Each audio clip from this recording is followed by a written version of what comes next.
Hello all. So, I haven't really talked about this. Not at all, really. It's been a year, and I think I'm there now. It's been a year since my mom passed away. I inherited a fortune that I never knew existed, and I lost the man that I thought was the love of my life. All in a space of approximately a week. But what he didn't realize, what none of us realized, was that my mother saw him coming from a mile away and had one last trick hidden up her sleeve, beyond the grave. So sit back, get a drink. This is the tale of how my husband tried to kill me, and how my mom saved me. Mark and I, we were that couple. You know, the one. We'd met in the most cliched way imaginable, fighting over the single good avocado at a Trader Joe's. He was charming, with this natural laugh that made the creases at the outer corners of his eyes wrinkle up. I was a freelance graphic designer, perpetually running behind deadlines, and he was a small business consultant, which I later understood to be a very nice way of describing chronically between jobs but great networker. We quickly and intensely fell in love. The first 2 years were a blur of cheap wine, putting together IKEA furniture in our tiny apartment, and dreaming of what the future held. We were a unit.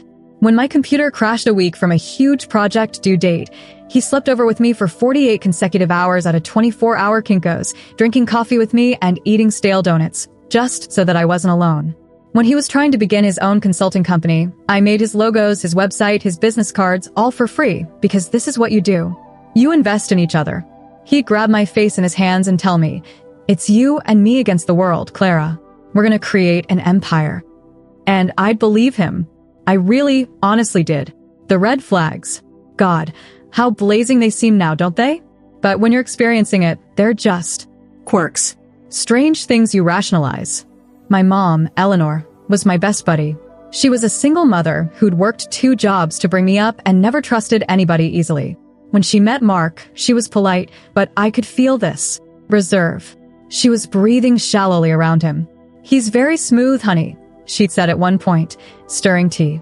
"It's called charming, Mom," I teased. "There's a difference," she'd replied, looking into her cup. "One is real. The other is an act." I pushed it away. Of course, my loudly independent mother would be suspicious of the man who was stealing her daughter away. It was to be expected. And then Mom fell ill. It moved along, then developed with a terrifying rapidity. Cancer. The word itself was heavy as lead in my stomach. The next year was a blur of hospital visits, chemo treatments, and midnight phone calls. Mark was on the outside great. He'd drive me to the hospital, wait with me in waiting rooms, hold my hand when I cried. But the flags started showing small at first. He'd gotten extremely interested after I stopped by. "How's your mom's head?" He'd query, sounding studiously indifferent. Is she? "You know, getting her affairs in order?" "Mark, she's not doing well." "We're not talking about that." I'd snap out exhausted. I understand, baby. I just worry about you. About us. We need to prepare ourselves for anything." He started talking about money a lot more, but in terms of always our future. He'd surf Zillow and send me links to mansions way out of our league. For when my business really takes off, he'd wink and say, "Or, you know, for when things get easier for us." The biggest flag was maybe a month before my mom died. We were in her living room, and she was having a good day. She was alert, funny, her old self. Mark was there, and he said the thing about the house. "Good place, Eleanor. Good bones. You've done a great job keeping it up." "It's a house," my mom said, her eyes flashing. "It's given us a roof over our heads." "Absolutely," Mark said, leaning forward. "Clara and I were just talking about how much you need to have something solid. A holding place. Something to build on." My mom just stared at him. She didn't say another thing. When he got up and left to get us some water a bit later, she grasped my hand. Her hand was incredibly firm. "Be careful, Clara," she whispered, her voice all husky. "Mom, what's happening?" "Men who see a woman in trouble always see opportunity," she said to me. "Be cautious, just." I was bewildered. I thought the illness was making her out of her mind. I wished to God I had listened. She was dead within 2 weeks. The grief was a thing. It was something heavy in my chest that ached to breathe. I was hollow, like a building whose inside has been gutted. Mark was my support. He arranged the funeral. He hugged me. He let me sob on his shirt for hours. He was flawless. A flawless, goddamn performance. Her lawyer called a week after the funeral. We needed to come in to discuss the will, he told us. Mark insisted on going with us. "I'm your husband. We're in this together."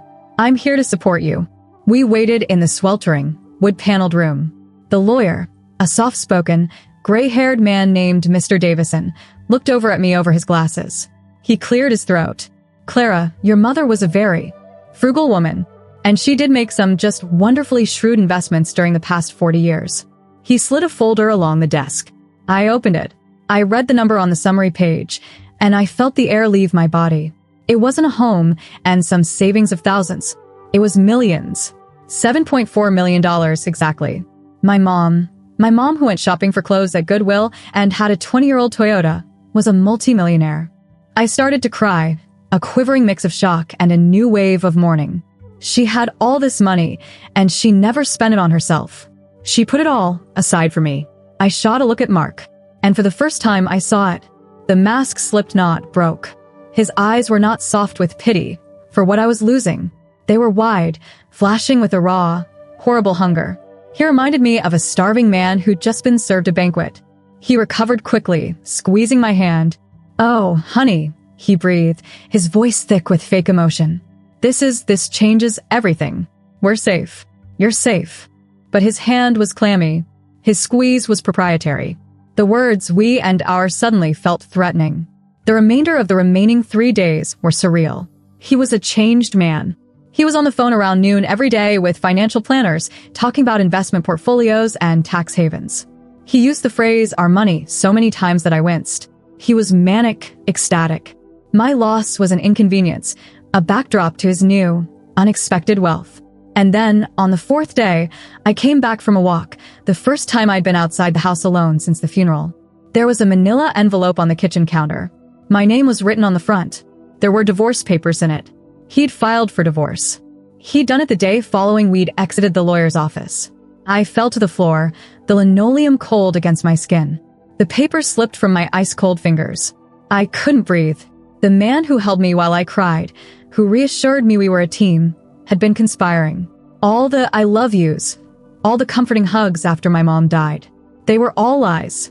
He wasn't giving his grieving wife comfort. He was covering an investment.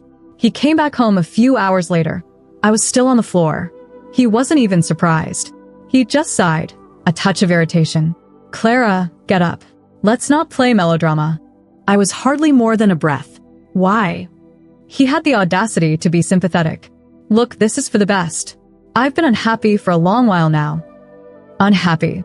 I struggled to laugh out loud, but it emerged in a choked sob. "You were planning out our house of dreams yesterday." And then his face set. The charm, the warmth, disappeared. Cold, hard, and ugly was all that remained. "Don't be stupid," he replied, his voice flat. The lawyer was clear. "All that you brought into the marriage is community property. We're in California. That's a 50-50 ratio. I get half." He stood there, looking down at me, a stranger in the house that we had built together. He saw my mother's death as a tragedy, but one in which he was to benefit. He saw my grief as an unrelated setback on the way to the bank. The months that followed were the darkest of my life. I was a ghost inhabiting my own home.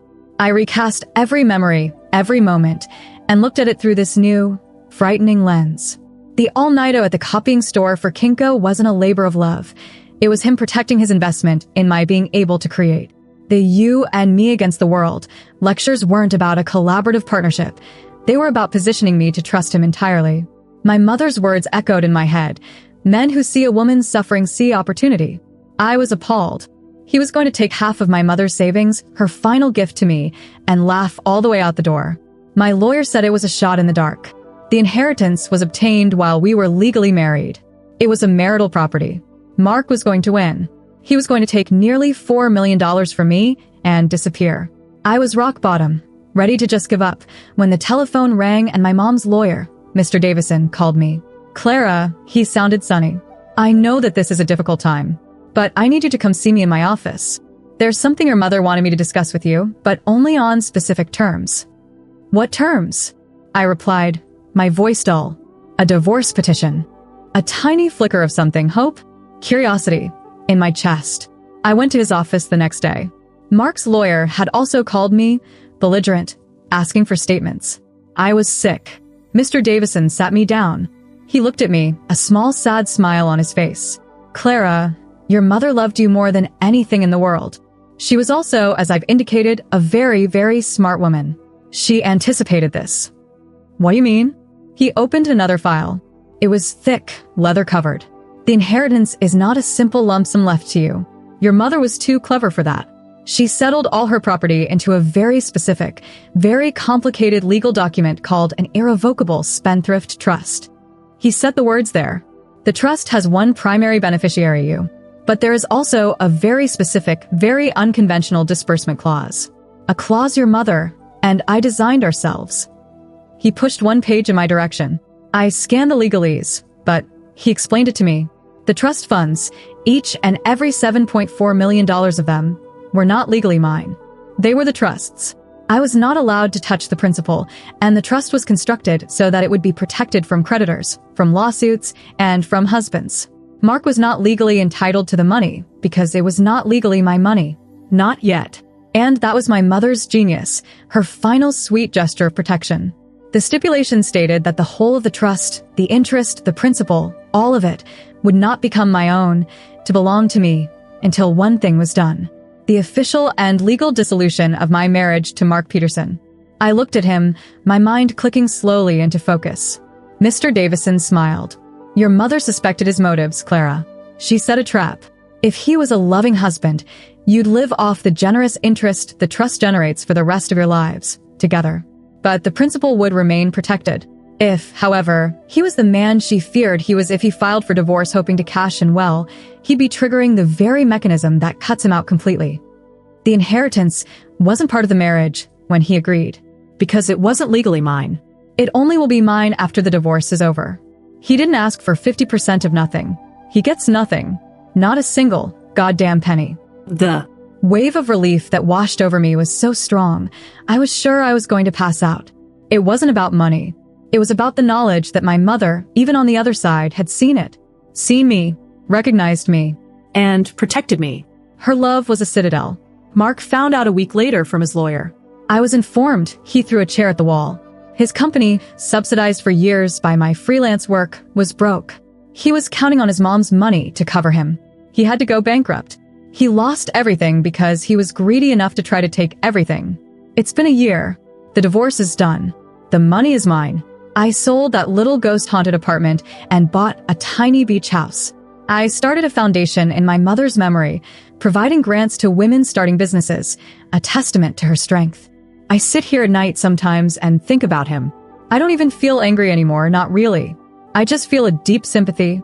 He made his move of chess against the grandmaster, who wasn't even in the room, and he never stood a chance. My mom's final move wasn't revenge, however. It was love. A fierce, protective love that cut through death itself to shield her daughter. And I'm eternally grateful for that. Mark found out a week later from his lawyer. I was informed he threw a chair at the wall. His company, subsidized for years by my freelance work, was broke. He was counting on his mom's money to cover him. He had to go bankrupt. He lost everything because he was greedy enough to try to take everything. It's been a year. The divorce is done. The money is mine. I sold that little ghost-haunted apartment and bought a tiny beach house. I started a foundation in my mother's memory, providing grants to women starting businesses, a testament to her strength. I sit here at night sometimes and think about him. I don't even feel angry anymore, not really. I just feel a deep sympathy. He made his move of chess against the grandmaster, who wasn't even in the room, and he never stood a chance. My mom's final move wasn't revenge, however. It was love. A fierce, protective love that cut through death itself to shield her daughter. And I'm eternally grateful for that. If you've ever been through anything like that, I'd love to hear your perspective in the comments. And if this video resonated with you at all, don't forget to like, subscribe, and ring the bell